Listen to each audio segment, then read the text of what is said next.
ভূমি সেবা মেলা এর আগে কিন্তু হয়েছিল ভূমি মেলা গত কয়েক বছর পর্যন্ত। তো ভূমি সেবা এটা যুক্ত হয়েছে বর্তমান সরকারের সময়। অন্যান্য সেবার মতো না, কিন্তু এই জটিল প্রক্রিয়াকে সহজ করার জন্য কিন্তু বর্তমান সরকার অনেক উদ্যোগ নিয়েছে। তার মধ্যে একটি হচ্ছে অটোমেটেড করা, আরও বেশ কিছু আমরা উদ্যোগ নিয়েছি। এই মেলাতে সেটা জানাবো আপনাদেরকে আমরা।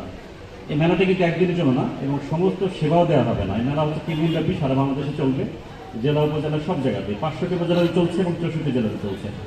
এই মেলাতে মূলত আমরা আপনাদের অবগত করবো সরকার যে 3 মাস হলো বর্তমান নির্বাচিত সরকারের, তো এই 3 মাসের অগ্রগতি কতটুকু হলো ভূমির ক্ষেত্রে, ভূমি সেবার ক্ষেত্রে। কারণ ভূমি সেবাটা বললাম নতুন কনসেপ্ট, এটা কিন্তু ভূমি কখন সেবার মধ্যে ছিল না, ভূমি ছিল একটা আয়ের উৎস। সেই 1765 সালে ইস্ট ইন্ডিয়া কোম্পানি যখন কিনে নিল ভূমিটা ইনকাম করার জন্য, রাজস্ব আয়ের জন্য, তখন থেকে কিন্তু শুরু। এরপরে দেখেন এই রাজস্ব আয় ছিল মূল লক্ষ্য। তো দেশ স্বাধীন হওয়ার পরে কিন্তু এনবিআর আসলো, ন্যাশনাল বোর্ড অফ রেভিনিউ, তখন এই ভূমি সেবাটাকে আমরা এদিকে কনভার্ট করে ফেললাম। কিন্তু সেরকম কাঙ্ক্ষিত সেবা কিন্তু আমরা পাইনি গত কয়েক বছরে। আমরা বর্তমান সরকার উদ্দেশ্য যে ভূমি সেবাটাকে একদম জনগণের দোরগোড়ায় জটিল প্রক্রিয়াকে সহজ করার জন্য করা হয়েছে। সেই লক্ষ্যে কিন্তু এই মেলার আয়োজন করা হয়েছে। এখন 3 দিন ব্যাপী চলবে, সকাল থেকে একদম 9টা 5টা অফিস আওয়ারে চলবে। কিছু বিশেষ সেবা দেওয়া হবে, কিন্তু আমরা চাচ্ছি আপনাদের সবার কাছ থেকে সমস্যা শুনতে। আমাদের সম্মানিত বক্তারা অনেক গুরুত্বপূর্ণ কথা বলেছেন, পরামর্শ দিয়েছেন, সমস্যা তুলে ধরেছেন। হয়তো সমস্ত কথা আসে না, আমরা চাচ্ছি আপনাদের সবার কাছ থেকে সমস্যাগুলি নিতে। এবং এখানে যারা সংশ্লিষ্ট কর্মকর্তা কর্মচারী আছেন সবাই নোট করবে কিন্তু, যেটি আমাদের সম্মানিত প্রেস ক্লাবের সভাপতি মহোদয় বললেন যে সমস্যাগুলি শুধু আলোচনা করে আমরা চলে যাবো না। উদ্দেশ্য হচ্ছে ওইটা, মেইন উদ্দেশ্য এটা আমাদের মেলার, সেটা হচ্ছে আমরা সবার কাছ থেকে সমস্যা শুনবো, পরামর্শ জানবো, সেগুলি রিপোর্ট আকারে সরকারের কাছে যাবে, মন্ত্রণালয়ে যাবে, দিয়ে এটা সহজ করবো। জেলা প্রশাসনের কার্যালয়ে ছোট্ট চত্বরে যেখানে সবাই যেতে পারতো না, নির্দিষ্ট কিছু সেবা গ্রহীতা যেত, কিন্তু আমরা এবার বড় পরিসরে করার জন্য এই মাঠে নিয়ে এসেছি। এই মাঠে কিন্তু অলওয়েজ লোক থাকে, বিকেলে অনেক লোকজন এখানে আসবে, তো তারা এসে জানবে। আমাদের উদ্দেশ্য সবাইকে জানানো। সেই জন্য প্রথম পদক্ষেপ হচ্ছে যশোরে আমরা এখানে একটা বড় পরিসরে নিয়ে এসেছি, এই ময়দানে নিয়ে এসেছি, যেটি ঐতিহ্যবাহী একটা ময়দান, যশোর ইনস্টিটিউট পাবলিক লাইব্রেরির সামনে। এখানে আমাদের যে মেলাটি আমরা উদ্দেশ্য ছিল বললাম সবাইকে জানানো এবং সবার পরামর্শ এবং সমস্যা শোনা, শুনে আমরা এটা সমাধান করবো। আপনাদের সবার কাছে অনুরোধ, এখানে যারা এখন তো সবাই নেই, মূলত আমাদের কর্মকর্তা কর্মচারী আছেন, আপনারা যেটা করবেন, আমাদের যারা সংশ্লিষ্ট কর্মকর্তা আছেন, আপনারা অবশ্যই প্রত্যেকটা পরামর্শ, প্রত্যেকটা সমস্যা নোট ডাউন করবেন।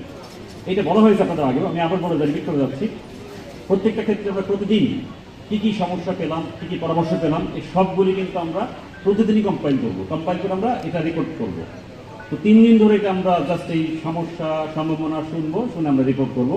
এরপর আমরা একটা হয়তো বা সহজীকরণ নীতিমালা চলে আসবে অচিরেই, যেটা আমাদের সম্মানিত জেলা কমান্ড মুক্তিযোদ্ধা কমান্ড কাউন্সিলর আহ্বায়ক মহোদয় বললেন, এটা আমাদের আরও সহজ করতে চাই, এবং যতটুকু সহজ করে আমাদের পক্ষে প্রয়োজন আমরা কি সমস্যা জানতে হবে, অ্যাড্রেস করতে হবে, তারপর আমরা সহজ করতে চাই। আপনারা জানেন যে আমরা এখন কিন্তু বর্তমান সরকার চাচ্ছে যে মানুষকে সেবাটা সহজ করার জন্য একই সাথে আমাদের নতুন প্রজন্ম যারা আছে তাদেরকে এই মোবাইল আসক্তি এবং মাদকাসক্ত থেকে বের হয়ে এসে বই এবং মাঠে আনার জন্য। এই লক্ষ্যে আমরা কিন্তু দেখেন গত 1 মাসে 2টা ইভেন্ট আয়োজন করেছিলাম, নতুন করে স্পোর্টস 2026, একই সাথে প্রাথমিক বিদ্যালয় গোল্ড কাপ ফুটবল টুর্নামেন্ট। আর মেলা করলাম আমরা আজকে একটা, আবার ঠিক এই মেলাটা শেষ হওয়ার পরে কিন্তু 22, 23, 24 আমি সবাইকে আমন্ত্রণ জানাচ্ছি। আগামী 22, 23, 24 শুক্র, শনি, রবিবার 3 দিন ধরে কিন্তু এখানে বই মেলা চলবে, ইনডোর বই মেলা, যেহেতু আবহাওয়া খারাপ আমাদের এখন। এই যশোর ইনস্টিটিউট পাবলিক লাইব্রেরিতে চলবে, যেটি মাননীয় প্রধানমন্ত্রী এখানে এসেছিলেন, এসে তিনি নির্দেশনা দিয়েছিলেন। অর্থাৎ আমাদের কিন্তু এখন সারা বছরই ইভেন্ট থাকবে।